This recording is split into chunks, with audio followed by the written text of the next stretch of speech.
কোরবানি শব্দটি কোরব থেকে নির্গত, যার অর্থ হচ্ছে সন্তুষ্টি লাভ করা। যেসব মাধ্যম দিয়ে আল্লাহকে খুব বেশি সন্তুষ্ট করা যায় তার একটি বড় মাধ্যম হচ্ছে কুরবানি।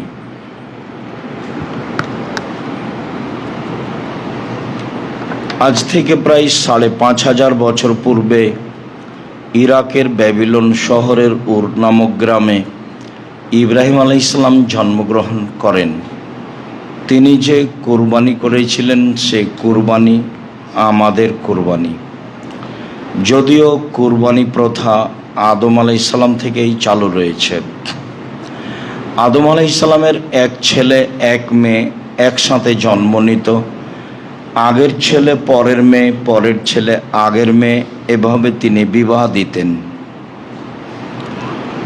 সময় আসলে তিনি তার নিয়ম অনুযায়ী বিবাহের ব্যাপারে প্রস্তাব পেশ করলে কাবিল তা প্রত্যাখ্যান করল। কাবিল বলল, আমার সাথে যে মেয়ে জন্ম নিয়েছে আমি তাকে বিবাহ করতে ইচ্ছুক। ইকলিমা দেখতে বেশি সুন্দরী ছিল লিওয়াজার চেয়ে। আদম আলাইহিস সালাম পরিস্থিতি দেখে বললেন, ঠিক আছে, তোমরা দুইজন আল্লাহর দরবারে কুরবানি পেশ করো। যার কুরবানি কবুল হবে সেই ইকলিমাকে বিবাহ করবে। পিতার পরামর্শ অনুযায়ী কাবিল যেহেতু জমি চাষ করত, মর্মে কিছু গম কোরবানি হিসেবে পেশ করল। হাবিল পশু পালন করত, মর্মে একটি দুম্বা কোরবানি হিসাবে পেশ করল। তখন কোরবানি কবুলের পদ্ধতি ছিল আকাশ থেকে আগুন এসে জ্বলে যাবে। হাবিলের দুম্বা পশুটি জ্বলে গেল, কাবিলের গমগুলি থেকে গেল। এতে কাবিল মান সম্মান রক্ষা করতে ক্ষিপ্ত হয়ে গেল। কাবিল বলল, হাবিল, আমি তোকে হত্যা করব। হাবিল বলল, তুমি হত্যা করো, আমি তোমাকে হত্যা করব না। আল্লাহ তাআলা বলেন, অতলু ইবনায় আদামা নাবা ইবনায় আদামা বিল হক্কে। মুহাম্মদ সাল্লাল্লাহু আলাইহি সাল্লাম আপনি আদমের দুই ছেলের সত্য সংবাদ পড়ে দেখুন। ঈদ কাররাবা কুরবানান, যখন তারা দুই ভাই কুরবানি পেশ করেছিল। ফাতুকুব্বিলা মিন আহাদিহিমা ওয়ালাম ইতাকাব্বাল মিনাল আখার, দুইজনের একজনের কুরবানি কবুল করা হয়েছিল, অপরজনের কুরবানি কবুল করা হয়নি। মর্মে কাবিল ক্ষিপ্ত হয়। সময়ের গতিতে কাবিল তার ভাই হাবিলকে হত্যা করে। হত্যা করার পরে দেখছে লাশ পড়ে আছে, কি করা যায়। চিন্তা ভাবনা করতে দেখলো দুইটি কাক আসলো, মারামারি করলো। একটা কাক মারা গেল। মরে যাওয়া কাকটিকে জীবিত কাকটি গর্ত খুঁড়ে মাটিতে পুঁতে দিল। কাবিল বুঝলো হাবিলকে কি করতে হবে। গর্ত খুঁড়ে কাবিল হাবিলকে মাটিতে পুঁতে দিল। আমাদের নবী মুহাম্মদ সাল্লাল্লাহু আলাইহি সাল্লাম বলেন, সামাজিক অবস্থা এত জটিল হবে যে সত্যবাদী হবে মিথ্যাবাদী, আর মিথ্যাবাদী হবে সত্যবাদী। আত্মসাৎকারী হবে আমানতদার, আর আমানতদারী হবে আত্মসাৎকারী। সমাজে সবাই আগাছা হয়ে যাবে, মারামারি বেড়ে যাবে। তখন সাহাবীগণ বললেন, তাহলে বলেন কি করতে হবে, আপনি বলেন। তখন রাসূল সাল্লাল্লাহু আলাইহি সাল্লাম বললেন, বাড়িতে থেকো আর মুখখান বন্ধ রেখো। ঠিক আছে, বাড়িতে থাকবো। ওই সময়েও যদি সমাজের লোক বাড়িতে এসে মেরে যায় তাহলে কি করব? তখন রাসূল সাল্লাল্লাহু আলাইহি সাল্লাম বললেন, তখন আদমের দুই ছেলের ভালোটার মতো হয়ো। পরিস্থিতি খুব জটিল হয়ে গেলে মোকাবেলা করতে যায় না, কেননা সত্য তখন সত্য থাকবে না, সত্যই হবে মিথ্যা আর মিথ্যাই হবে সত্য। তুমি যদি ন্যায় হক পেতে চাও, সমাজ তোমাকে তা দেবে না। সমাজের প্রায় মানুষ হবে আগাছা, অন্যায় প্রিয়। তখন তুমি উত্তর দিতে গেলে সফল হতে পারবা না। অতএব তুমি আদমের 2 ছেলের ভালোটার মতো হয়েও। কাবিল বলল, হাবিল, তোকে আমি হত্যা করব। তখন হাবিল বলল, ঠিক আছে, তুমি হত্যা করো, আমি তোমাকে হত্যা করব না। এই স্বভাবে গড়ে উঠতে হবে। সমাজের অবস্থা যখন খুব বেশি জটিল হবে, প্রায় কাছাকাছি আরো বেশি হবে। সম্মানিত দিনী ভাই বোন, বলছিলাম আমাদের কুরবানি, ইব্রাহিম আলাইসাল্লামের কুরবানি। ইব্রাহিম আলাইসাল্লাম তার স্ত্রী সারাকে নিয়ে এক এলাকা দিয়ে পার হচ্ছিলেন। সেই এলাকায় ছিল স্বৈরাচারী শাসক। শাসককে বলা হলো, আপনার এলাকায় একজন লোক প্রবেশ করেছে, তার নাম ইব্রাহিম, তার সাথে একজন মহিলা রয়েছে, আহসানুন নিসায়ে মিনাল আরব, আরব ভূখণ্ডে সবচেয়ে সুন্দরী নারী। বিদ্বানগণ বলেন, মা হাওয়া থেকে নিয়ে কিয়ামত পর্যন্ত যত নারী এসেছে, যত নারী আসবে, যত নারী আছে, সবার চেয়ে সুন্দরী সারা। হয়তোবা এটাও হতে পারে যে ওই সময়ে যত নারী ছিল সবার চেয়ে তিনি সুন্দরী ছিলেন, এমনটাও হতে পারে। আর এটাও হতে পারে যে ইউসুফ আলাইহিস সালাম খুব সুন্দর মানুষ ছিলেন, তিনি পেয়েছিলেন তার দাদির চেহারা। তার দাদি ইব্রাহিম আলাইহিস সালামের স্ত্রী সারা ভিন্ন ধরনের ব্যতিক্রম সুন্দরী মহিলা ছিলেন। সেই সুবাদেই অনেক দিন পরে নাতি, ছেলের ঘরের ছেলে সুন্দর হতেও পারে। সম্মানিত দিনী ভাই বোন, ইব্রাহিম আলাইহিস সালাম স্ত্রীকে রক্ষা করতে পারলেন না। শেষ পর্যন্ত তিনি সারাকে স্বৈরাচারী শাসকের ঘরে পাঠালেন। সারা ঘরে ঢুকতেই সে হাত বাড়ালো অন্যায়ের উদ্দেশ্যে। সারা বলল, থামেন, আগে ওযু হবে, 2 রাকাত সালাত হবে, তারপরে কোনো কথা। সারা ওযু করলেন, 2 রাকাত সালাত আদায় করলেন, তারপরে বললেন, আল্লাহুম্মা ইন কুনতু আমানতু বিকা ওয়া বিরাসূলিকা ওয়া হাসানতু ফারজি ইল্লা যাওজি। হে আল্লাহ, আমি যদি তোমাকে বিশ্বাস করে থাকি আর তোমার নবী ইব্রাহিমকে নবী বলে মেনে নিয়ে থাকি, আর আমার জীবনে যদি কোনোদিন আমার লজ্জাস্থানকে আমার স্বামী ছাড়া অন্য কাউকে ব্যবহার করতে না দিয়ে থাকি, তাহলে এই নির্জনে এই স্বৈরাচারী শাসক যেন আমার গায়ে হাত লাগাতে না পারে।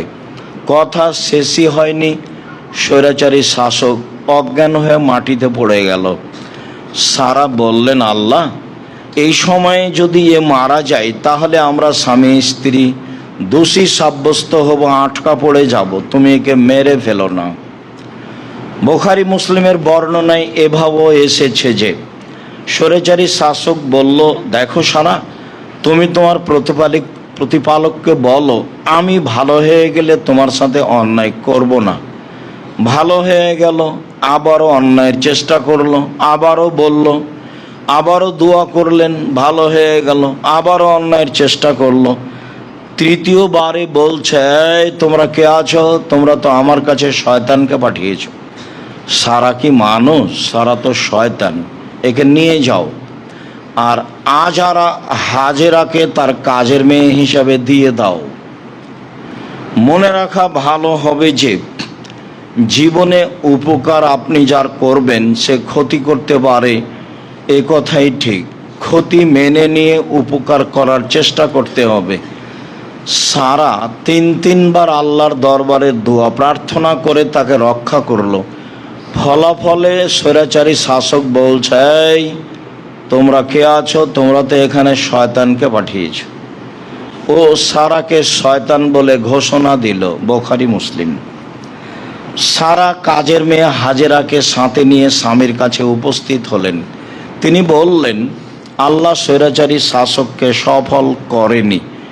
সে আমাদের একটা কাজের মেয়ে দিয়েছে যার নাম হাজেরা। ইব্রাহিম আলাইসাল্লাম স্ত্রী সারা ও কাজের মেয়ে হাজেরাকে নিয়ে চললেন স্বদেশ। এক পর্যায়ে সারা বললেন, হাজেরা, আমাদের তো কোনো ছেলে মেয়ে নেই, তুমি আমার স্বামীর সাথে বিবাহ বন্ধনে আবদ্ধ হও, যদি আমাদের কোনো ছেলে মেয়ে হয়। হাজেরা বললেন, আপা, যা আছি ভালো আছি, বিবাহ বন্ধনে আবদ্ধ হলে ভালোবাসায় ফাটাল ফাটবে, হয়তোবা তখন আপনি সহ্য করতে পারবেন না, বিবাহ না বসাই ভালো। বারবার বলার কারণে এক পর্যায়ে বিবাহ হয়েই গেল। তাতে ইসমাইল আলাইসাল্লাম জন্ম নিলেন, যা হওয়ার তাই হলো। দুইজনের মাঝে ভালোবাসায় ফাটাল ফেটে গেল। ইব্রাহিম আলাইসাল্লাম বললেন, ঠিক আছে, আমি বনেবাস স্বরূপ দুধের ছেলে ইসমাইল এবং স্ত্রী হাজেরাকে কাবা ঘরের পাশে রেখে আসবো মর্মে তিনি চললেন নিয়ে। ফওয়াজা হুমায়ুন্দা দাওহাতা ফওকা জামজামা আলাল মসজিদে, তিনি তার দুধের ছেলে ইসমাইল এবং স্ত্রী হাজেরাকে কাবা ঘরের পাশে জমজম কূপের উপর গাছের নিচে রেখে দিলেন। রেখে দিয়ে তিনি উল্টা মুখে হাঁটতে লাগলেন, পিছনে পিছনে স্ত্রীও হাঁটতে লাগলেন। স্ত্রী বলতে লাগলেন, আইনা তাজহাব ইব্রাহিম, ইব্রাহিম কোথায় যাচ্ছেন? ও তাতরুকুনা বিহাজাল ওয়াদি লাইসা ফিহি ইনসালাশাই, আপনি এমন একটা উপত্যকায় ছেড়ে যাচ্ছেন যেখানে মানুষজন তো নেই, ঘাস পাতাও নেই, আপনি আমাকে কিছু বলবেন তো? আপনি আমাকে কিছু না বলে এইভাবে চলে যাচ্ছেন। ওলায়াল তাফেত এলাইহা, বারবার তিনি বলতে থাকলেন। ইব্রাহিম আলাইসাল্লাম তার কথার প্রতি ভ্রুক্ষেপ করলেন না, তাকিয়েও দেখলেন না। উপর থেকে এভাবে আদেশ আছে। ইব্রাহিম আলাইসাল্লামের দুধের বাচ্চার উপরে ভালোবাসা নেই এ কথা নয়, 90 বছর বয়সে সন্তান পেয়েছেন, তার অগাধ ভালোবাসা রয়েছে এ কথাই ঠিক। যে স্ত্রীর মাধ্যমে সন্তান পেয়েছে তাকে তিনি ভালোবাসেন না এ কথা ঠিক নয়, তিনি তাকে ভালোবাসেন এ কথাই ঠিক। কিন্তু উপর থেকে আদেশ হয়েছে, যা আদেশ হয়েছে সেটাই মেনে নিতে হবে। তখন স্ত্রী নিরুপায় হয়ে বলছেন, আতাজহাব বিইজনিল্লাহ, আপনি কি আল্লাহর অনুমতিতে চলে যাচ্ছেন? আল্লাহ কি আপনাকে এভাবে যেতে বলেছেন? তখন তিনি ওই দিকেই মুখ করে বললেন, নাম, হ্যাঁ। হ্যাঁ ছাড়া তিনি আর কিছু বলেননি। আস্তে আস্তে সানিয়া পাহাড়ের কাছে আসলেন। পাহাড়ের কাছে এসে তিনি আবার কেবলামুখী হলেন। কেবলামুখী হয়ে এবার হাত তুলে দোয়া করছেন, রব্বানা ইন্নী আসকান্ত মিন যুরিয়াতি বিওয়াদিন গায়রি যি যারইন ইনদা বাইতিকাল মুহাররম, হে আমার প্রতিপালক, আমি তোমার কাবা ঘরের পাশে আমার পরিবারের একটা অংশ রেখে দিলাম, যেখানে মানুষজন তো নেই, ঘাস পাতাও নেই, কিছুই নেই, কিছুই নাই। এ কথা বললেন, আবার কাবা ঘরের পাশে এ কথা বললেন। তখন কোনো ঘর নেই, পাথর, মরুভূমি আর মরুভূমি। স্ত্রী যা বললেন, মানুষ তো নেই, ঘাস পাতাও নেই। স্বামীও বলছেন, তুমি বলেছ বলেই আমার পরিবারের একটা অংশ তোমার কাবা ঘরের পাশে রেখে দিলাম, যেখানে মানুষ তো নেই, ঘাস পাতাও নেই। তখন তিনি বললেন, ঠিক আছে, তাহলে আল্লাহ আমাকে রক্ষা করবেন। ফিরে এসে ভাবছেন বাচ্চার কি হতে পারে, পানি তো শেষ। দেখি সাফা পাহাড় পাশে উঠে কোনো মানুষজন পথঘাট দেখা যায় কি না। উঠে দেখলেন না, কিছু দেখা যায় না, মরুভূমি আর মরুভূমি। নেমে তিনি মারোয়া পাহাড়ে গেলেন, উঠে দেখলেন কোনো কিছু দেখা যায় না। আবার সন্তানের তাড়নায় পানি পেতেই হবে, আবারও আসলেন সাফা পাহাড়ে, কোনো পথ হয় কি, একবার তো দেখে আসলাম। এইভাবে 7 বার ঘুরলেন, ফল হলো না। দেখি বাচ্চার অবস্থা কি, কাছাকাছি কে যেন বলল, কি চান? বললেন, পানি চাই। জিবরাইল আলাইহিসসালাম তার পায়ের আঘাত দিয়ে জমজম কূপ বের করে দিলেন, পানি ছিটকে বের হতে লাগলো। হাজেরা পানি ঠেকাতে লাগলেন, জম জম। এই শব্দের অর্থ এটাও হতে পারে যে থামো। এ বলে তিনি পানি থামাতে লাগলেন, বাঁধে ঘেরতে লাগলেন। তাতে ইবনু আব্বাস রাদিয়াল্লাহু তাআলা আনহু বলেন, রাসূল সাল্লাল্লাহু আলাইহি সাল্লাম বলেছেন, হাজেরা যদি পানি না ঠেকাতেন তাহলে সারা পৃথিবীতে জমজমের পানি ছড়িয়ে পড়তো। বুখারী মুসলিম। সম্মানিত দিনী ভাই বোন, বলছিলাম আমাদের কুরবানি ইব্রাহিম আলাইহিস সালামের কুরবানি। ইব্রাহিম আলাইহিস সালাম চলে গেলেন, একদিন সময় হলো ছেলেকে কুরবানি করতে হবে। ফালাম্মা বালাগা মা হুসায়, বাচ্চা যখন দৌড়াদৌড়ি করতে পারে, এই সময়ে দেখতে ভালো লাগে, সুন্দরও লাগে, আদর করতে ভালো লাগে। এই সময়ে আল্লাহ বলছেন ছেলেকে কুরবানি করতে হবে। তিনি এসে বললেন, বোনাইয়া ইন্নি আরাফিল মানামে আন্নি আজবাহকা, আব্বু আমি স্বপ্নে দেখছি তোমাকে কুরবানি করছি, তোমার মতামত কি? ছোট বাচ্চার কাছে তিনি মতামত চাচ্ছেন। মতামতে ছেলে বলছেন, ইয়া বাতিফাল মা তুমারু সাতাজিদুনি ইনশাআল্লাহু মিনাস সাবিরিন। আব্বা আপনি যা স্বপ্নে দেখেছেন তা বাস্তবায়ন করুন, আপনি আমাকে ধৈর্যশীল পাবেন। ফাসলামা, বাপ বেটা একমত হয়ে গেলেন। ওয়াতাল্লাহুলিল জাবিন, ছেলেকে উপুর করে মিনা মাঠে ফাঁকা জায়গায় সইয়ে দিলেন। 90 বছরের 100 বছরের বৃদ্ধ মানুষ, মাথার চুল পেকে গেছে, কেউ নেই দর্শক, আল্লাহ ও ফেরেশতা ছাড়া মানুষজন কেউ নেই। 90-100 বছরের মানুষ বারবার ছুরি চালাচ্ছে। আল্লাহ তাআলা বলছেন, ইব্রাহিম কাদ সাদ্দাক্তা রুয়া, তুমি তোমার স্বপ্নকে বাস্তবায়ন করেছ। তোমার ছেলেকে কুরবানি করতে হবে এই ঠাকা আমার বাঁধেনি। আসলে আমি দেখছিলাম তুমি পরীক্ষায় পাস করতে পারো কিনা। ইব্রাহিম তুমি পরীক্ষায় পাস করে গেছো। ফাদাইনাহু বিজিবিহিন আজিম, আমি ইব্রাহিমের সন্তানকে বাঁচিয়ে নিলাম বড় কুরবানির মাধ্যমে। বড় কুরবানির মাধ্যমে আমি ইব্রাহিমের সন্তানকে ছাড়িয়ে নিলাম। এ কথা আল্লাহ তাআলা বলেন। আমাদের কুরবানি ইব্রাহিম আলাইহিস সালামের কুরবানি জুলহিজ্জা মাসের প্রথম দশক, রামাজানের শেষ দশকের চেয়ে উত্তম। বিদ্বানগণ বলতে চান যে রামাজানের শেষ দশকের চেয়ে জুলহিজ্জার প্রথম দশকই উত্তম। কেন? রামাজান মাসের শেষ দশকে রয়েছে শুধুমাত্র লাইলাতুল কাদর, আর জুলহিজ্জার প্রথম দশকে রয়েছে কুরবানি, বড় মাধ্যম আল্লাহকে সন্তুষ্ট করার। আরাফার মাঠ ব্যতিক্রম স্থান, আর রয়েছে হজ। সব মিলেই রাসূল সাল্লাল্লাহু আলাইহি সাল্লাম বললেন, মা মিনা ইয়ামিন আল আমালুস সালিহু আহাব্বু ইলাইয়া মিন হাযিহিল আইয়াম। আল্লাহ তাআলার কাছে জুলহিজ্জা মাসের প্রথম 10 দিনের নেকি যত প্রিয়, আমল যত প্রিয়, আর বাকি 11 মাসের ইবাদত আল্লাহর কাছে তত প্রিয় নয়। তাহলে তো রামাজানও টিকলো না। সাহাবীগণ বললেন, জেহাদও নয়। তো সাহাবীগণের এই উত্তর আল্লাহ রাসূল বলছেন, না জেহাদও নয়। জেহাদ করেও অত আল্লাহর সন্তুষ্টিপূর্ণ আমল করা যাবে না জুলহিজ্জার প্রথম দশকে যেভাবে যাবে। তবে হ্যাঁ, যে লোকটি বাড়ি থেকে বের হয়ে গেল, একেবারে নিজেকে বের করলো ঘোড়া গাধা নিয়ে, আর ফিরলো না, সে ভিন্ন কথা। তাছাড়া জুলহিজ্জার প্রথম দশকের ইবাদতই উত্তম বাকি 11 মাসের চেয়ে। কি করতে পারি আমরা করতে পারি, 1 কুরবানি বেশি করে, 2 1 থেকে 9 পর্যন্ত সিয়াম, 3 দান, 4 তাসবিহ, 5 ইস্তেগফার। প্রথম 10 দিনকে এই কাজের জন্য বাছাই করে নিতে হবে। তাসবিহ তাহলিল জিকির আজকার, দান খায়রাত, কুরবানি, ভালো প্রস্তুতি নিতে হবে। একটি কথা এখানে রেখে গেলাম, তা হচ্ছে এই যে ইব্রাহিম আলাইহিস সালাম তার ছেলেকে বারবার কুরবানি করার চেষ্টা করছেন, ছেলে কুরবানি হচ্ছে না। তাতে বিদ্বানগণ অনেকে বলতে চেয়েছেন যে ছুরির নিচে লোহা লাগানো আছে সেজন্য কাটছে না। কথাটি মিথ্যা। কেননা আল্লাহ তাআলা বলে দিয়েছেন ছুরিকে কাজ করতে হবে না, তাই ছুরি কাজ করে না। মানুষ না হয় নিমক হারাম আদম সন্তান, জড় বস্তু নিমক হারাম নয়।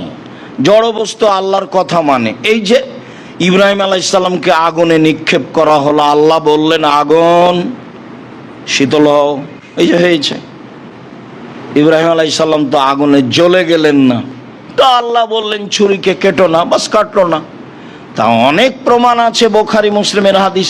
ওই যে একটা লোক 99টা লোককে হত্যা করার পরে বলল বাঁচার পথ, তো যার কাছে গেছে সে হলো দরবেশ, ও তো ধর্ম বুঝে না, তখনও বলছে বাহ 99টা লোককে হত্যা করার পরে আবার বাঁচার পথ। তখনও বললো তাহলে আর তোমাকে রেখে কি হবে, তো 100 বাঁচার পথ এখন। তো বললে যাও ওই গ্রামে একজন মাওলানা আছে, জিজ্ঞাসা করো। যেতে আরম্ভ করতেই সময় শেষ, বুকটা ওইদিকে ঠেলে দিয়ে আল্লাহকে দেখালেন, পাপ করেছি এ কথাই ঠিক, তবে ক্ষমা চাচ্ছি। এই যে বুকটা ওইদিকে ঠেলে দিয়ে দেখালাম। আল্লাহ বললেন ঠিক আছে ফেরেশতা, মেপে দেখো চলে গেছে বেশি না আছে বেশি। ফেরেশতাকে মাপতে লাগিয়ে বলছে এই গ্রাম যে দিক থেকে যাচ্ছিল সরে যাও, যে গ্রামে আসছিল সে গ্রাম যাচ্ছিল সে পিছিয়ে হটো। জড় বস্তু গ্রাম আল্লাহর কথা মানে, বুখারী মুসলিমের হাদিস। আম গাছে জাম ধরতে পারে, ধরে না। অমাবস্যা রাতে চাঁদ উঠতে পারে, উঠে না। সুঁয়ের ছিদ্রতে লাঙ্গলের পা ঢুকতে পারে, ঢোকে না। এগুলো ঘটে যেতে পারে। বুখারী মুসলিম মানে সন্দেহ আছে বলে কিয়ামত পর্যন্ত চেষ্টা করলে ফল হবে না, যা আছে তাই থাকবে। 10,000 বছর পরে যদি মানুষ যন্ত্রের মাধ্যমে রাসূলের কথা সবই ধরে ফেলে, আর সেই কথা যদি বুখারী মুসলিমে মিল না খায়, তাহলে সেই যন্ত্র ভুল করেছে বলে প্রমাণ হবে। এই কথা মিথ্যা প্রমাণ হবে না, তার নাম বুখারী মুসলিম। জড়বস্তু আল্লাহর কথা মানে। ওই যে একটা লোক বলল বেটা আমি এত বড় পাপী, আল্লাহ যদি ধরতে পারে তাহলে আমাকে খুব শাস্তি দিবে। এরকম শাস্তি কাউকে দেবে না। অতএব আমি মারা গেলে আগুন দিয়ে জ্বালিয়ে অর্ধেক চাই পানিতে ফেলে দিও, অর্ধেক চাই মাটিতে ফেলে দিও, আল্লাহ যেন ধরতেই না পারে। তো ছেলেরা তাই করলো। আল্লাহ বলছেন বাতাস ছাই জমা করে দাও, দিল। বা মাটি ছাই জমা করে দাও। আল্লাহ বললেন মানুষ তৈরি করে কেন এই আদেশ করেছো? তোমার ভয়ে করেছি, আর তুমি ভালো জানো। আসলে আমি রূপক ভাবে করেছি, তোমার ভয়ে করেছি, এটা তুমি ভালো জানো। তখন আল্লাহ বলছেন ঠিক আছে ক্ষমা করে দিলাম, যেহেতু তুমি আমার ভয়ে করেছো, তুমি সেটা বলছো, আর আমি সেটা জানি, সে কথা তুমি আমার তুমি ভালো জানো, তো মাফ করে দিলাম। এই যে জড় বস্তু কথা শুনে কত প্রমাণ নেবেন? অতএব ছুরির নিচে লোহা লাগানো হয়েছে, কথাটি মিথ্যা। সম্মানিত দিনী ভাই বোন, আমাদের কুরবানি ইব্রাহিম আলাইহিস সালামের কুরবানি।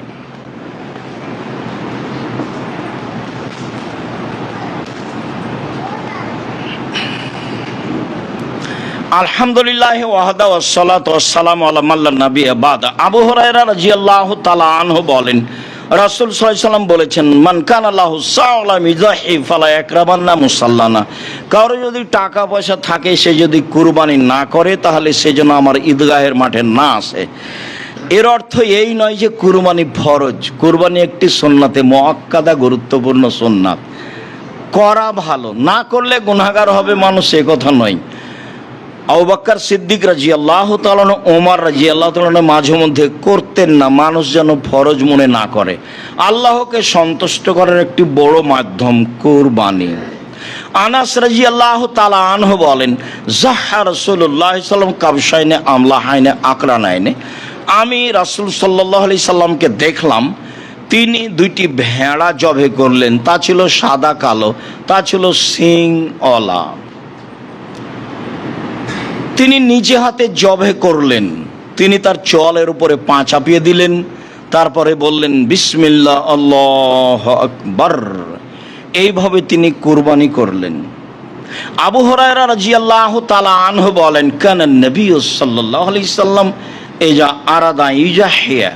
আল্লাহ রাসূল কুরবানির ইচ্ছা পোষণ করলে তিনি ইস্তারা কাবশাইনে, একতা দুইটি ভেড়া কিনলেন। সামি নাইনে মোটা তাজা, আজি মাইনে খুব বড়, আমলা হাইনে শিং সাদা কালো, আকরা নাইনে শিং অলা, মজু আইনে অন্ডকোষ বের করা। জাবাহা আহাদাহুমা মিন মোহাম্মদ ওয়া আলে মোহাম্মদ। দুইটার একটা জবে করলেন তার জন্য এবং তার পরিবারের জন্য। ইবনু মাজাহ হাদিস সহিহ। পরিবারের পক্ষ থেকে অন্তত একটি কুরবানি করতে হবে মর্মে যখন হাদিস পেশ করব, কিছুক্ষণ পরে তখন এই হাদিস আবারও আসবে। সম্মানিত দিনী ভাই বোন, কুরবানি। জাবের রাদিয়াল্লাহু তাআলা আনহু বলেন, লা তাসবাহ ইল্লা মুসিন্না, তোমরা দাঁত ছাড়া কুরবানি করো না। পশু কেনার সময় দাঁত দেখতে হবে জরুরি, দাঁতেছে কি না, দাঁত আছে কি না। সাধারণত ছাগল দাঁতে 1 বছরে, গরু দাঁতে 2 বছরে, উট দাঁতে 5 বছরে, আর মানুষ দাঁতে 7 বছরে। এটা সাধারণত একটা সময়। তবে 1 বছর হলেই ছাগল কুরবানি করতে হবে কথা তা নয়, দাঁত হতে হবে, এ কথাই ঠিক। জাবের রাদিয়াল্লাহু তাআলা আনহু বলেন, রাসূল সাল্লাল্লাহু আলাইহি সাল্লাম বলেছেন, আল বাকরাতুন সাবাতিন আল জাজুরান সাবাতিন, গরু 7 জনের পক্ষ থেকে, উট 7 জনের পক্ষ থেকে। আব্দুল্লাহ ইবনে আব্বাস রাদিয়াল্লাহু তাআলা আনহু বলেন, কুন্না মান নবী সাল্লাল্লাহু আলাইহি সাল্লাম ফি সাফারিন, আমরা একদা সফরে ছিলাম রাসূলের সাথে। ফাহাজার আল আজহা, কুরবানির সময় চলে আসলো। ইস্তারাকনা, আমরা অংশগ্রহণ করলাম। ফিল বাকারাতে সাবাতুন, গরুতে 7 জন, অফিল বাইরে আসারা, আর উটে 8 জন, 10 জন। সম্মানিত দিনী ভাই বোন, অত্র সহিহ হাদিসে বোঝা যায়, বুখারী মুসলিমের হাদিসে, যে ভাগে কুরবানি চলে। তো ভাগে কুরবানি চলে এর অর্থ কি এইটা যে 7 পরিবারের পক্ষ থেকে 7 জন আর 7 পরিবার এক নয়, 7 জন আর 7 পরিবার এক নয়, 7 জন আর 7 পরিবার এক নয়, 7টা পরিবারের পক্ষ থেকে একটা গরু কুরবানি করতে হবে। এমন হাদিস আমার এই লম্বা সময়ের তদন্তে বের করতে পারিনি। 97 সাল থেকে ফতোয়া তদন্ত করি, এই যাবৎ মাঠে আছি। এই লম্বা সময়ে আমার তদন্তে আমার সামনে বড় বড় বিদ্বানগণ বসে থাকেন, তাতে একটি গরুতে 7টি পরিবার অংশগ্রহণ করতে পারবে এমন হাদিস আমরা অবগত হতে পারিনি। সম্মানিত দিনী ভাই বোন, আর একটি কথা আপনাকে স্পষ্ট করতে চাই যে আহলে হাদিসের একজন শীর্ষস্থানীয় অনেক বড় মাওলানা ছিলেন। 1960 সালে তিনি মারা যান, মাওলানা আব্দুল্লাহ কাফি আল কুরাইশি রাহিমাহুল্লাহ। তিনি ফতোয়া মাসাইল বইয়ে বলছেন, একটি গরুতে 7টি পরিবার অংশগ্রহণ করতে পারবে এমন হাদিস আমি আব্দুল্লাহ কাফি আল কুরাইশি অবগত নই। ওই কথাটাই আমরা এই শতাব্দীতে জানাচ্ছি যে একটি গরুতে 7টি পরিবার অংশগ্রহণ করতে পারবে এমন হাদিস আমরা অবগত নই। ধমক দাপট ভিন্ন জিনিস, দলিল ভিন্ন জিনিস। 7 আর 7 পরিবার এক নয়। কত দাপটের মানুষ আছে, কে বলেছে ভাগে কুরবানি চলবে না বলে একটা কিছু বলছে সমাজকে। আপনি কুরবানি আল্লাহর সন্তুষ্টির জন্য করেন, কুরবানি দেখে করেন, দেখে কিনেন, আল্লাহকে সন্তুষ্ট করার জন্য করেন। যেসব মাধ্যম দিয়ে আল্লাহকে বড় সন্তুষ্ট করা যায় তার একটি বড় মাধ্যম হচ্ছে কুরবানি। অতএব আপনি কুরবানি নিজে করুন, দেখুন, তারপর জবে করবেন একটু পরে। দেখুন, আলী রাদিয়াল্লাহু তাআলা আনহু বলেন, আমারানা রাসূলুল্লাহ সাল্লাল্লাহু আলাইহি ওয়াসাল্লাম নাস্তাসরিফ লাইনাল ওজনা, আল্লাহর নবী আমাদেরকে আদেশ করলেন আমরা চোখ দেখে নিব, কান দেখে নিব। পশু কেনার সময় চোখ ঠিক আছে কিনা, কান ঠিক আছে কিনা তা দেখতে হবে। বারা ইবনে আযিব রাদিয়াল্লাহু তাআলা আনহু বলেন, সুইলা রাসূলুল্লাহ সাল্লাল্লাহু আলাইহি ওয়াসাল্লাম জাহায়া, আল্লাহ রাসূলকে কুরবানি সম্পর্কে, সতর্কতা সম্পর্কে জিজ্ঞাসা করা হয়েছিল। তিনি বললেন 4টে জিনিস জরুরি। ওয়াশারা বিয়াদি, হাত দিয়ে ইশারা করে 4টার কথা বললেন। তাতে তিনি বললেন, জালোহাল বাইয়িনো, ল্যাংড়া স্পষ্ট ল্যাংড়া হয় না যেন। অল আওয়ারল বাইয়িনো আওয়ারোহা, স্পষ্ট কানা হয় না যেন। অল মারিজতাল বাইয়িনো মারজহা, স্পষ্ট রোগা হয় না যেন। অল আজফাউলা তানকা, আর গায়ে গোশত নেই এমন হয় না যেন। 1, স্পষ্ট ল্যাংড়া হয় না যেন। 2, স্পষ্ট কানা হয় না যেন। 3, স্পষ্ট রোগা হয় না যেন। 4, গায়ে গোশত থাকে যেন। 5, কান ঠিক থাকে যেন। 6, আপনার চোখ ঠিক থাকে যেন, এগুলো দেখে কিনতে হবে। একাধিক সহিহ হাদিস যা প্রমাণ করে। কিনে নিয়ে আসার পরে নিখুঁত কিনে নিয়ে এসেছেন, তারপরে ত্রুটি ঘটেছে, সমস্যা নেই। কিনেই নিয়ে এসেছেন খুঁতপূর্ণ, আবার বিক্রি করতে হবে, আবার বিক্রি করে ভালো কিনতে হবে, মোটা তাজা কিনতে হবে, গায়ে গোস্ত আছে দেখে কিনতে হবে, দাঁত দেখে কিনতে হবে, চোখ দেখে কিনতে হবে, ভালো লেজ আছে, পা ঠিক আছে, সব ঠিকঠাক মোটা তাজা দেখে কিনতে হবে। আল্লাহকে সন্তুষ্ট করার জন্য কুরবানি করতে হবে। সম্মানিত দিনী ভাই বোন, বলছিলাম টাকা বেশি আছে রাজস্থান থেকে উট নিয়ে এসে কুরবানি করেন, টাকা কম আছে ষাঁড় কুরবানি করেন, তার চেয়ে টাকা কম আছে খাসি কুরবানি করেন, তার চেয়ে টাকা কম আছে ছাগি কুরবানি করেন, তার কম আছে ভেড়া কুরবানি করেন। একটা ভাগে যত টাকা লেগেছে ওই ভাগ দিয়ে আজও বাজারে অন্তত 3টা ভেড়া পাওয়া যাবে। আপনার মাথায় সব সময় ভুল প্রতিক্রিয়া কাজ করছে, সেখানে করার কি আছে? আমি আমার আব্বাকে দেখেছি নিয়মিত ভাগে কুরবানি দেওয়া। ভাগে কুরবানি চলবে কি চলবে না এ বিবেচনা সমাজের লোক করতো কি না তা আমার জানা নেই। ভাগের কথা তো আছে, 7 জন আর 7 পরিবার এক নয়, পরিবারের পক্ষ থেকে কুরবানি হতে হবে একটা, এ কথাই ঠিক। সারা জীবন 2 ভাই ভিন্ন ভিন্ন খেলেন বা বেঁচে আছে তাই 2 ভাইয়ের টাকা দিয়ে একটা গরু করে পার হয়ে গেলেন, এ আবার কোন কথা? যদি তাই হয় তাহলে 2 ভাইয়ের টাকা দিয়ে বাপের নামে একটা কুরবানি করেন, গরু কিনেন, আর আপনি একটা খাসি কিনেন, আপনার ভাই একটা কিনুক, 3টা হোক, গ্রামের লোক বেশি পায়। আল্লাহ রাসূল সাল্লাল্লাহু আলাইহি সাল্লাম 100টি গরু কুরবানি করেছিলেন, 63টি নিজ হাতে করেছিলেন, আর বাকি 37টি আলীকে বললেন, আলী এগুলো তুমি কুরবানি করো। আমার আহু আলীকে আদেশ করলেন, আই একসেমা বদনাহু ও লহুমাহা ও জেলালাহা, সব গোস্ত এবং চামড়া এবং ওর গায়ে যে চটছালা ছিল, যেগুলোকে চাঁপাইনবাবগঞ্জের ভাষায় ঝুল বলা হয়, শীতের দিনে তাকে শীত থেকে ঠেকানোর জন্য গায়ে যেগুলো দেওয়া হয় সব ফকির মিসকিনকে দিয়ে দলিল মাসাকিন আদেশ করলেন।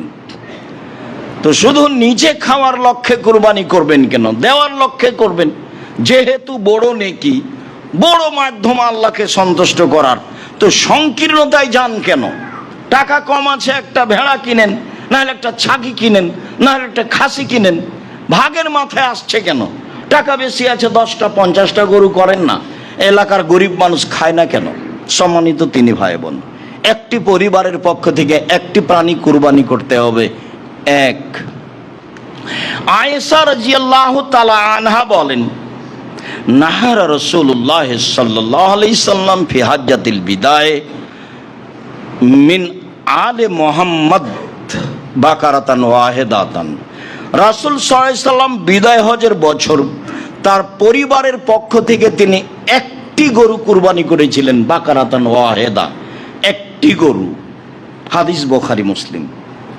আয়েশা রাদিয়াল্লাহু তাআলা আনহা বলেন, আমারা রাসূল সাল্লাল্লাহু আলাইহি ওয়াসাল্লাম আদেশ করলেন বেকাবসিন একটা ভেড়ার, আকরানা শিংওয়ালা, এতাও ফি সাওয়াদিন ওয়া ইয়াবরুকু ফি সাওয়াদিন ইয়ানজুরু ফি সাওয়াদিন, কালোতে খায়, কালোতে হাঁটে, কালোতে শয়।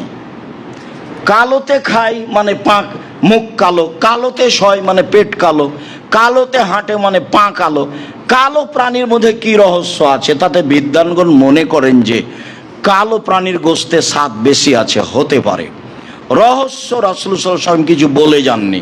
তবে রাসূল যখন ভেড়া কিনতে বললেন তখন বলেন, এই শোনো, দেখে কিনিও, কালোতে খায় এমনটা, কালোতে হাঁটে এমনটা, কালোতে দেখে এমনটা। হয়তোবা কালো প্রাণীর গায়ের গোশতে স্বাদ থাকতে পারে, আল্লাহু আলাম, সঠিক তথ্য আমাদের জানা নেই। বিদ্বানগণ এইভাবে মনে করেন, যা আপনার সামনে পেশ করলাম। ফাউতিয়া বেহা, নিয়ে আসা হলো।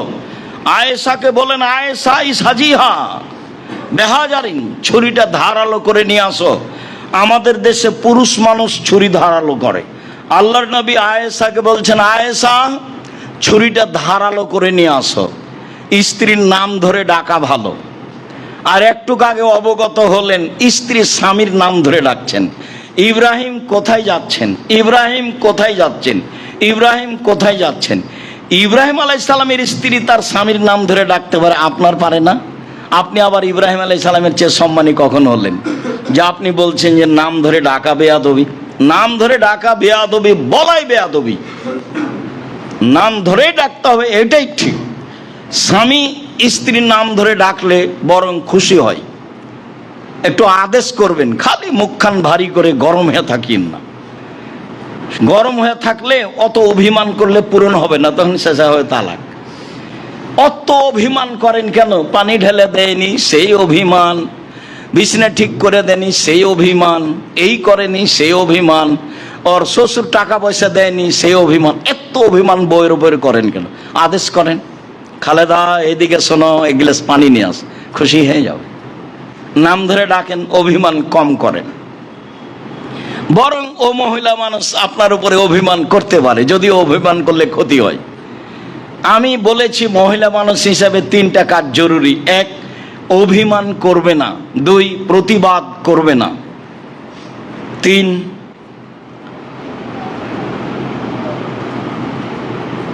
আর জোর করে কোনো কথার দাবি জানাবে না, হ্যাঁ অভিযোগ পেশ করবে না। এই তা তোমার ভাই এমন, তোমার বোন এরকম, তোমার মা এরকম, তোমার বাপ এরকম, আমাকে এইভাবে বলে। অভিযোগ নেই, অভিমান নেই, প্রতিবাদ নেই, তাহলে স্ত্রী শান্তিতে স্বামীর বাড়িতে করে খেতে পারবে। অভিযোগ নেই, অভিমান নেই, আর প্রতিবাদ নেই। যা হচ্ছে হবে, চুপচাপ থাকতে হবে, সব গায়ে সহ্য করে নিতে হবে। যা বললো বললো, দেবরে বললো বললো, ভাসুরে বললো বললো, শ্বশুরে বলেছে বলেছে, গাও কেটে গেছে নাকি? আমাকে যখন গালি দেয়, কতদিন বললাম আপনাকে, তখন গালি দাও বন্ধ করলে আবার রিং দে বলি, ভাইজান আর কিছু গালি বাকি ছিল, থাকলে 7 মিনিটের নেন। তার গালি, তার বদনাম আমার কোনো প্রতিক্রিয়া করে না।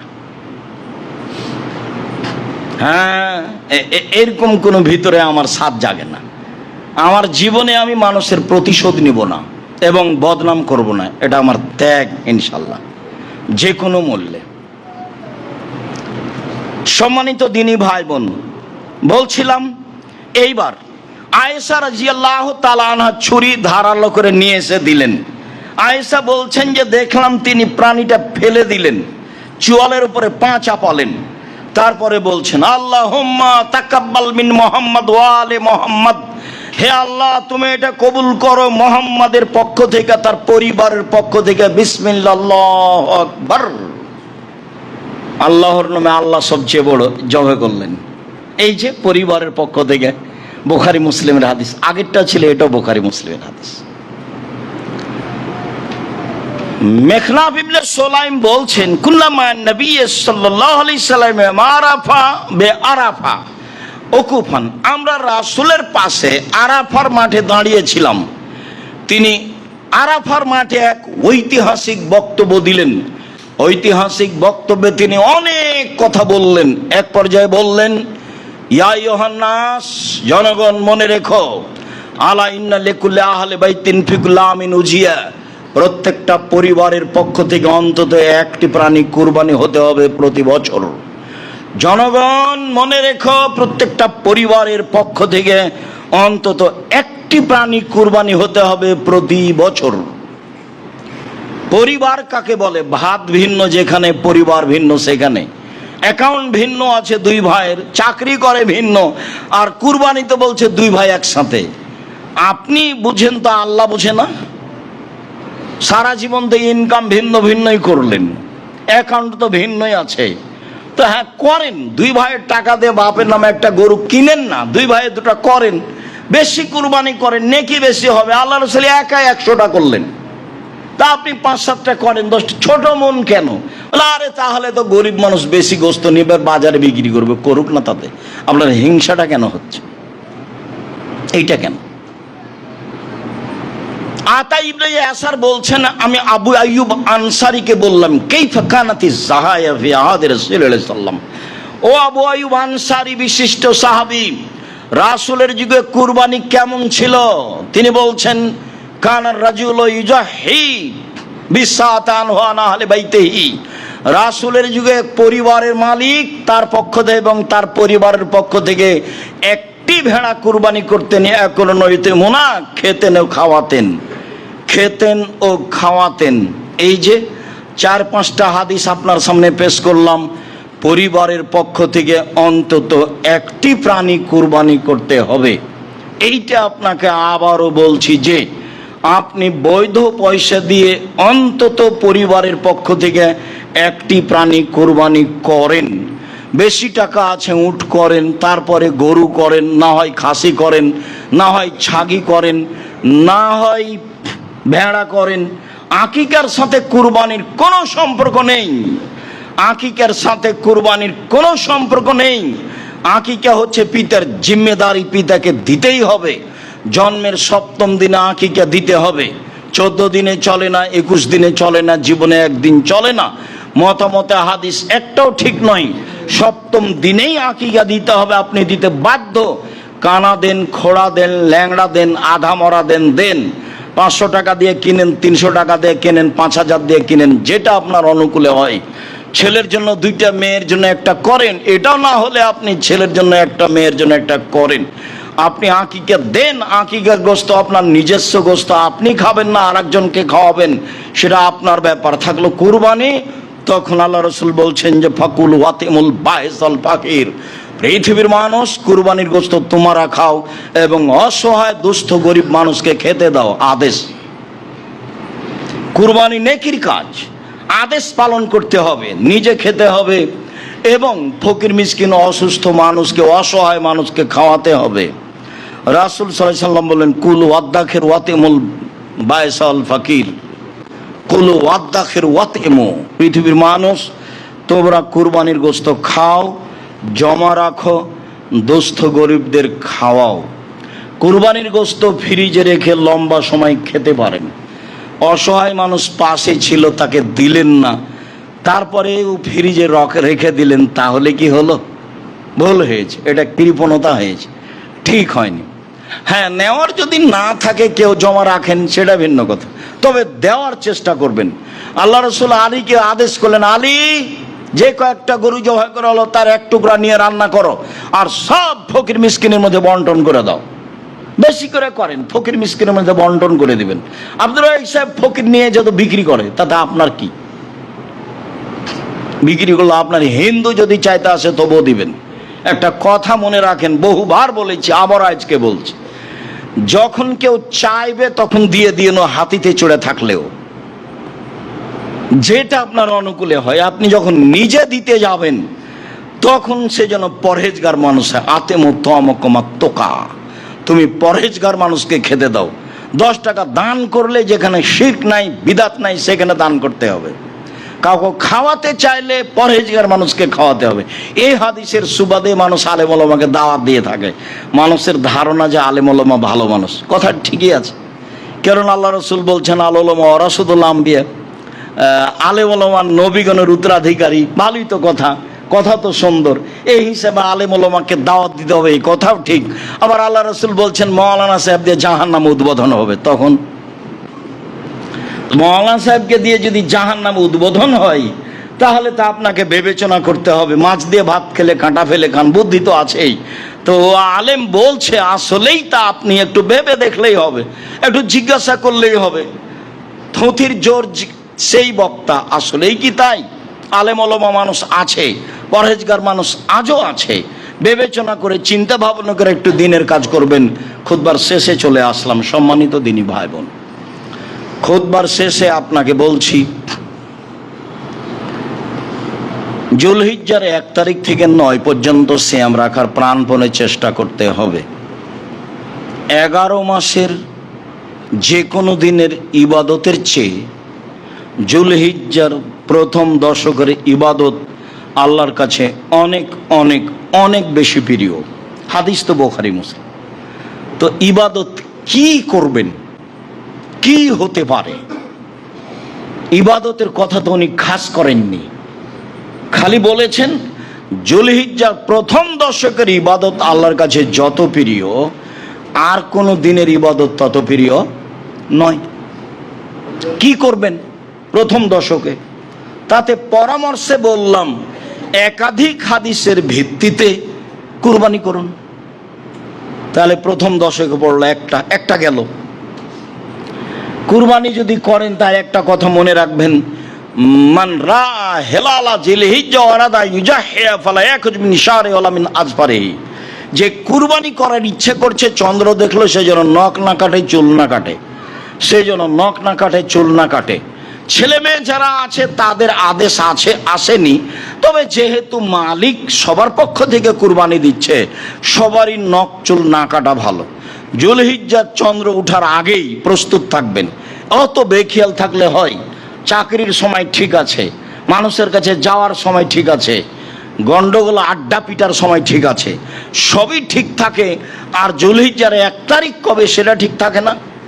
অতএব জুলহিজ্জার 1 তারিখ যেদিন হবে তার একদিন আগে প্রস্তুতি নেন। নখ কেটে নেবেন, মোচ কেটে নেবেন, চুল কেটে নেবেন, যার করে পরিষ্কার পরিচ্ছন্নতার অভাব না থাকে। আপনি, আপনার স্ত্রী, ছেলে মেয়ে সবাই, হাদিস তো বুখারী মুসলিম, পালন করতে হবে। 2, 1 থেকে 9 পর্যন্ত সিয়াম থাকবেন, চেষ্টা করেন না, মরলেই সময় শেষ। মরার পরে যে কারোর সাথে আর কথা চলেন এটা দেখতে পাচ্ছি, তবে মনে থাকে না যে মরলেই সময় শেষ। হিসাব নিকাশ, জমি জায়গা, বাড়ি ঘর সবই শেষ। এমন আশ্চর্য ব্যাপার, আর কোনোদিন যোগাযোগ হয় না। এক অবাক জিনিস। তো মরলেই যদি শেষ হয় তো একটু চেষ্টা করি না। 1 থেকে 9 পর্যন্ত সিয়াম থাকি। 2, 3 দান খায়রাত, এটাও জুলহিজ্জার 1 থেকে 9 পর্যন্ত মাথায় রাখতে হবে। 4 তাসবিহ, তাকবীর, বেশি না পড়লে 1 তারিখ থেকে চলবে। আল্লাহু আকবার, আল্লাহু আকবার, লা ইলাহা ইল্লাল্লাহ, আল্লাহু আকবার, আল্লাহু আকবার, ওয়ালিল্লাহিল হামদ, আল্লাহু আকবার কবীরা, আল্লাহু আকবার কবীরা, আল্লাহু আকবার কবীরা, আলহামদুলিল্লাহ কাসীরা, আলহামদুলিল্লাহ কাসীরা, আলহামদুলিল্লাহ কাসীরা, সুবহানাল্লাহ বুকরাতাও ওয়া আসীলা, সুবহানাল্লাহ বুকরাতাও ওয়া আসীলা, সুবহানাল্লাহ বুকরাতাও ওয়া আসীলা। এছাড়াও সুবহানাল্লাহ হবে আমদিহি, সুবহানাল্লাহ, যেভাবে আপনার তাসবিহ অনুকূলে আসে। কিছুই যদি মনে না থাকে এটা তো থাকবে, আল্লাহু আকবার, আল্লাহু আকবার, লা ইলাহা ইল্লাল্লাহ, আল্লাহু আকবার, আল্লাহু আকবার, ওয়ালিল্লাহিল হামদ। একবারে জুলহিজ্জার 1 তারিখ থেকে চলবে 13 তারিখ পর্যন্ত, এক টানা। তাহলে তাসবিতে থাকেন, মানে তাকবীর। তারপরে ইস্তেগফার, একটু খাস করে সময় বের করেন না, আস্তাগফিরুল্লাহ ওয়া আতুবু ইলাইহি বলেন, আস্তাগফিরুল্লাহ আল্লাযী লা ইলাহা ইল্লা হুয়াল হাইয়ুল কাইয়ুম বলেন, সাইয়্যিদুল ইস্তেগফার বলেন, একটু কিছু বলেন। মুখখান খালি বন্ধ করে চুপটি করে থাকেন কেন? যখন ঝগড়া লাগছে তখন এমন বলে নিচ্ছেন, আর যখন আড্ডা পিটছেন তখন আর একজন পাশে আছে কি না বলছেন তার কোনো হিসাব নাই, একবারে বলে একাকার করে দিচ্ছেন। আর তাসবির সময়তে মুখখান চুপটি লেগে থাকে। লাগে কেন? থাকে কেন? আল্লাহ নবী বলছেন যে চাইলে আল্লাহ খুশি হয়, আর না চাইলে আল্লাহ বেজার হয়। তো এটার উত্তর কি? চাইলে আল্লাহ কি করেন? খুশি হন, না চাইলে আল্লাহ বেজার হন। তাহলে এটার উত্তর কি? এটা চেষ্টা করেন, সমন্বিত দিনী ভাই বোন। এরপরে বলছি, বৈধ পয়সা দিয়ে কুরবানি করেন। বৈধ পয়সা দিয়ে কুরবানি করেন। কুরবানি বেশি বেশি দেওয়ার চেষ্টা করিয়েন। ভাগে কুরবানিতে যেতে হবে না।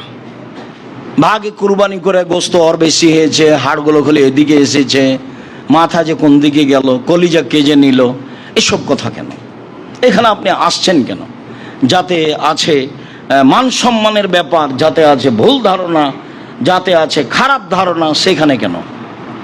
সম্মানিত দিনী ভাই বোন, নিখুঁত প্রাণী কুরবানি করুন।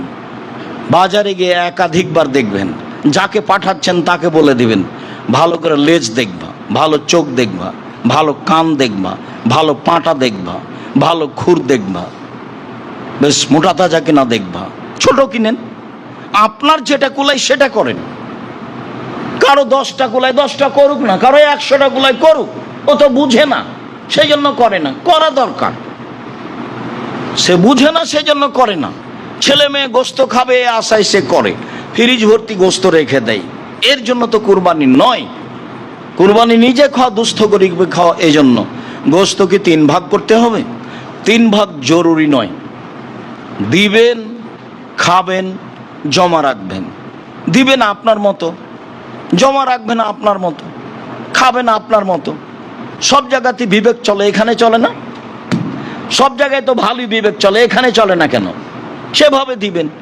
চাঁপাইনবাবগঞ্জে আমাদের এলাকায় 3 ভাগ করে 1 ভাগ রেখে আসে, আর 2 ভাগ নিয়ে আসে। তো 1 ভাগ আবার বিকালে মাথা পিছু ভাগ করে নেই। তো সেটা তো ভালো হয়নি, সেটা আমাকে ভালো লাগে না। যেটা দিয়ে এসেছে আর ভাগ নেওয়া হবে না, দিয়ে এসেছে দিয়ে এসে 3 ভাগ করা যাবে না এই কথা বলা যায় না, তবে 3 ভাগের হাদিস নেই। 3 ভাগ করতে হবে এই হাদিস নেই। হয়তো বা বিদ্বানগণ মনে করেছেন বুখারী মুসলিমের এই হাদিসের কারণে খাও দাও জমা রাখো, এই যে কুলু অতেমু অদ্দাখেরু, হাদিস তো বুখারী মুসলিম। তখন মানুষ বুঝেছে যে খেতে হবে, জমা করতে হবে, দিতে হবে।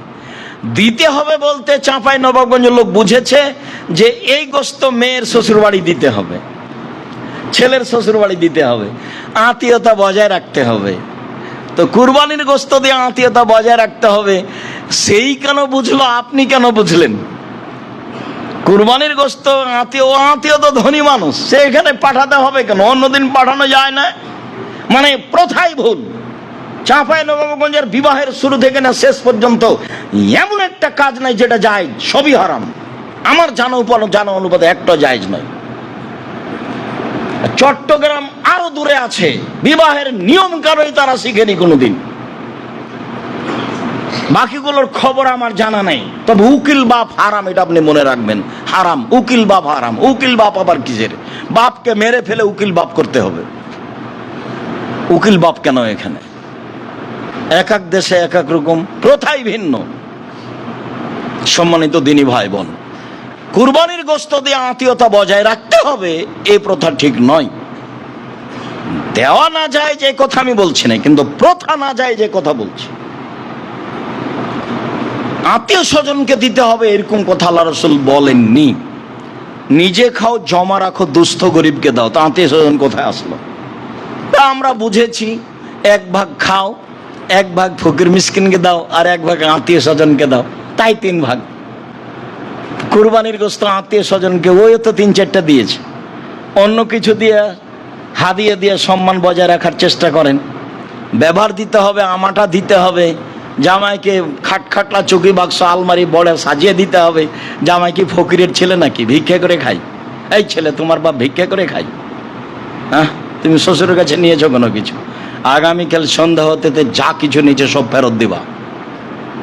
মোটর সাইকেল তোমার শ্বশুর তোমাকে দিয়েছে কেন? না, আমার শ্বশুর সাদ করে দিয়েছে। তোমার শ্বশুর ফকিরকে একটু সাদ করে দিতে পারে না সাইকেলটা? হ্যাঁ, তোমার ভিতরে এত দুর্বল গতি কেন? একটু আব্দুল্লাহর শ্বশুর দেখতো কিছু দেখি, আব্দুর রহমানের শ্বশুর কিছু দেখতো দেখি, ও সাহসই রাখে না, বলাই সাহস করতে পারেন, দেওয়া তো বহু দূরের কথা, কথাই তুলতে পারবে না, কথাই হিসাব করতে পারবে না, ভাবাই কঠিন আছে। সম্মানিত দিনী ভাই বোন, নিজের জন্য দোয়া করুন, জামিয়া সালাফের জন্য দোয়া করুন, জুলহিজ্জায় দানের হাত প্রশস্ত করুন। দানের ব্যাপারে আপনাদেরকে আমি কৃপণ দেখতে পাই, আমি আপনার উপর দোষ চাপাতে চাচ্ছি না, তো কেন জানি আমাকে খুব একটা ঘাটতি লাগে। বারবার বলি আমি, খালি হাতে আসেন কেন? দাওয়াত সেন্টার ব্যয়বহুল খরচের জায়গা, জামিয়া সালাফাতে আছেই। তো আপনি 100 টাকা হাতে করে আসবেন, 7 দিন পরে আসছেন, 50 টাকা হাতে করে আসবেন, 7 দিন পরে আসছেন, 500 টাকা হাতে করে আসবেন, 7 দিন পরে আসছেন। এটা তো আপনাকে আমি মাথায় নেওয়ার জন্য বলছি